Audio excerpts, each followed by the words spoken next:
Now is the time for the news on Sky News. Sky News with Pepperona Baby. It's a day of famous first today in the world of mountain climbing as Terence Chenters becomes the first coprophiliac to scale Mount Everest. The 29-year-old, who enjoys placing cameras in ladies' toilets and filming them as they defecate, has entered coprophilia history with the ascent.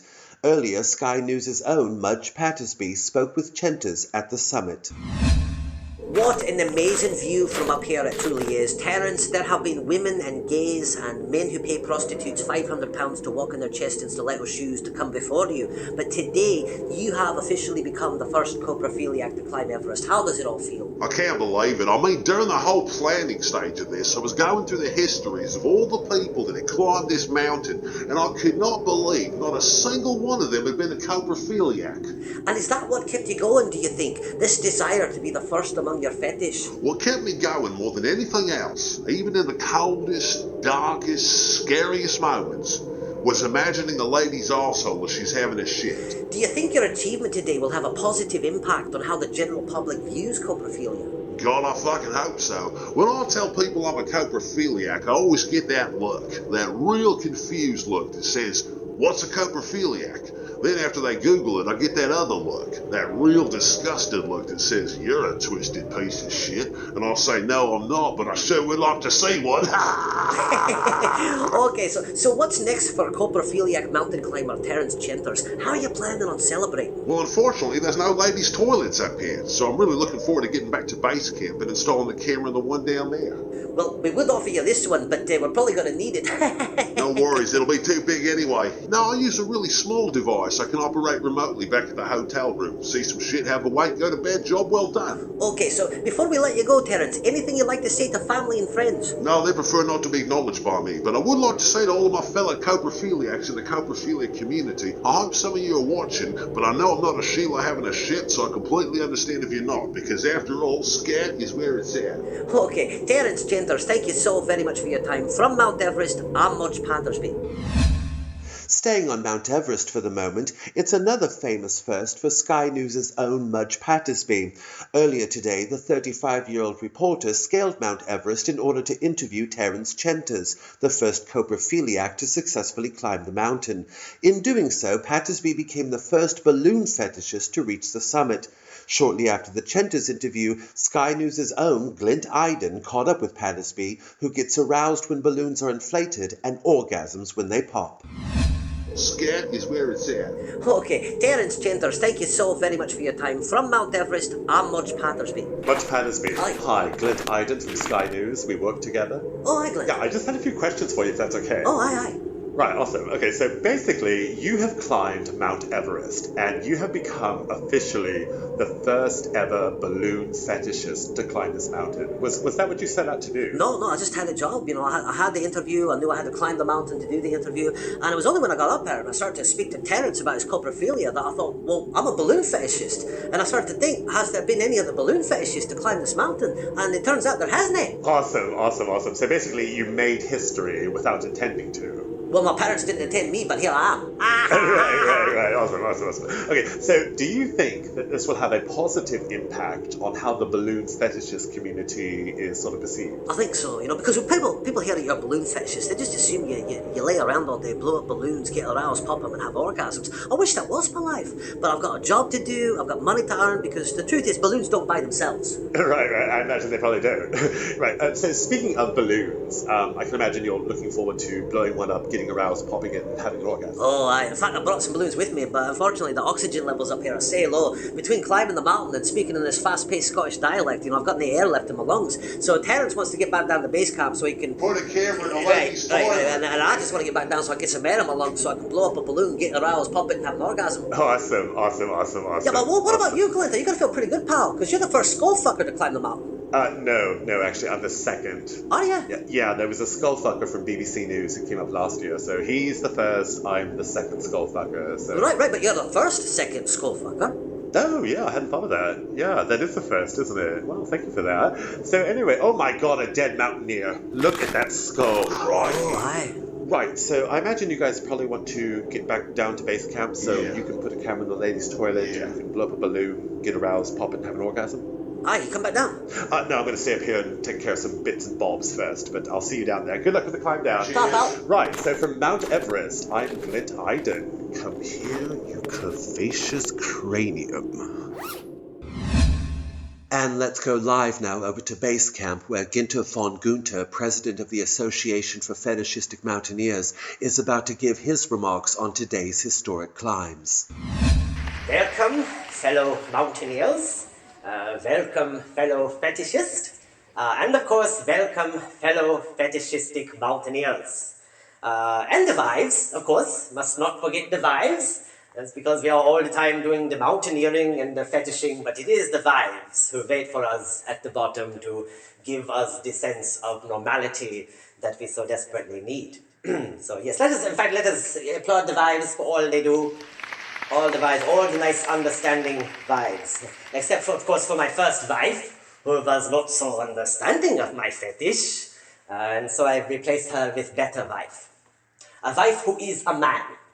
And because he has penis, he has no penis envy. So he is actually a better woman than a woman, because he is more docile and wifey. So Rhodesia, I love you even unto this day, and thank you for all you do. Oh, thank you, baby. In 1973, I defied all conventional wisdom in the world of mountaineering when I became the first practitioner of autoerotic asphyxiation to climb Mount Everest.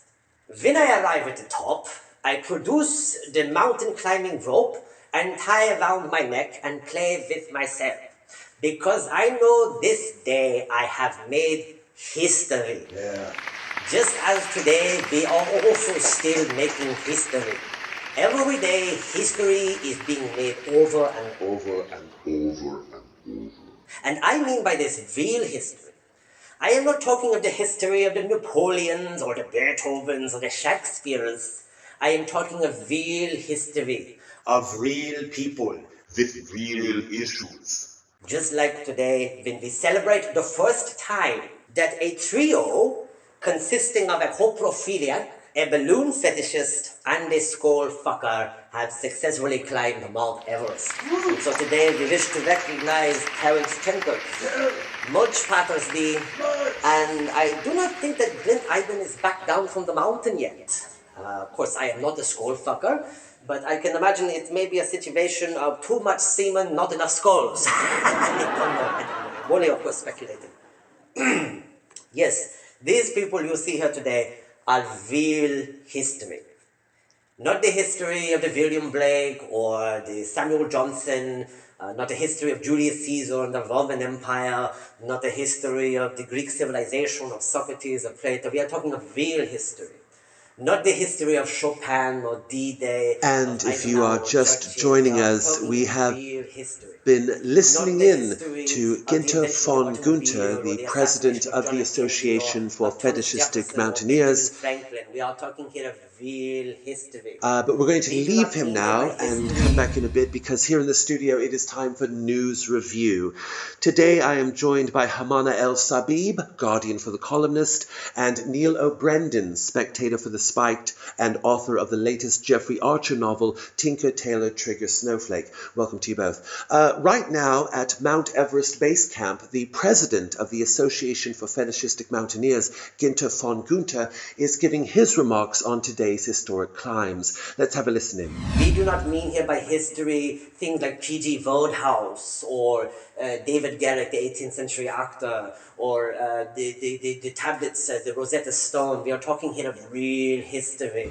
Hamana, are today's historic achievements in mountain climbing a positive step forward for kinky, dirty, squalid little people with their nasty little turn-ons? What do you think? I think definitely, because I think people are they're comfortable to be who they are. You know, they can but they're climbing a mountain, but they're bungee jumping, but they're abseiling or shark fighting or whatever. So saying, this is who I am. This is who I am. This is who I am. I'm being who I am. And just getting out there, being proud of it and letting it get accepted and tolerated. And, you know, the more that happens, the more normal it will become, and the more boring it will become, and people will be so bored with sex that we can focus on what this country really needs, which is more free houses. Okay, Neil or Brendan, do you... And better care for the young, mentally ill, old people of our climate community. Okay, Neil or Brendan? Well, first off, I should probably preface what I'm about to say with a trigger warning. So you probably know what to expect based on that, but better play it safe. Buckle your seatbelts. This rocket is about to take off.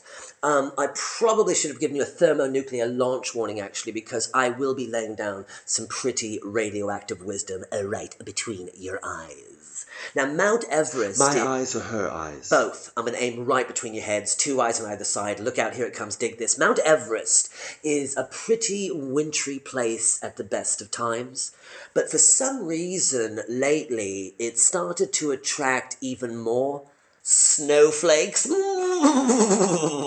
I may be balding, but I can still rock and roll. Come on.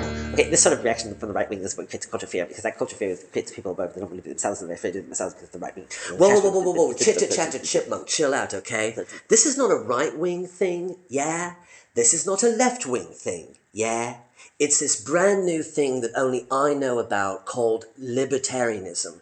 Yeah, you're like, what? Okay, what is that? Basically, I don't care if you want to see a woman shit.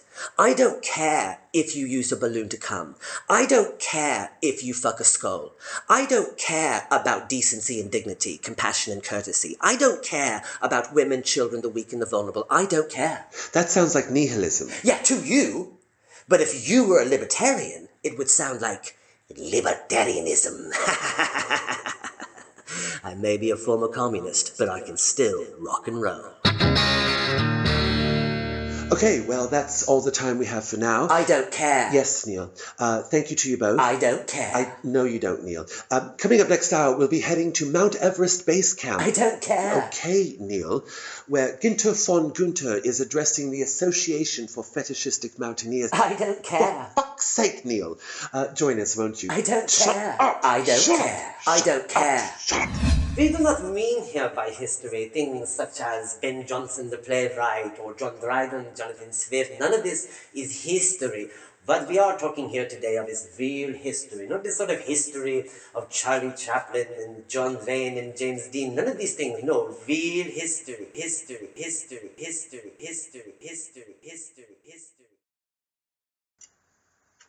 Oh, hello. I'm actor-comedian Will Franken, and I've got a little secret for you. That was actually my voice that you've been hearing for the past 12 minutes. The past 12 minutes. Where did the time go? Please, let's not let history become history. Do what you can today to support the past by giving to the future at patreon.com/Will Franken. The number is at the bottom of your screen, appearing as a sequence of letters.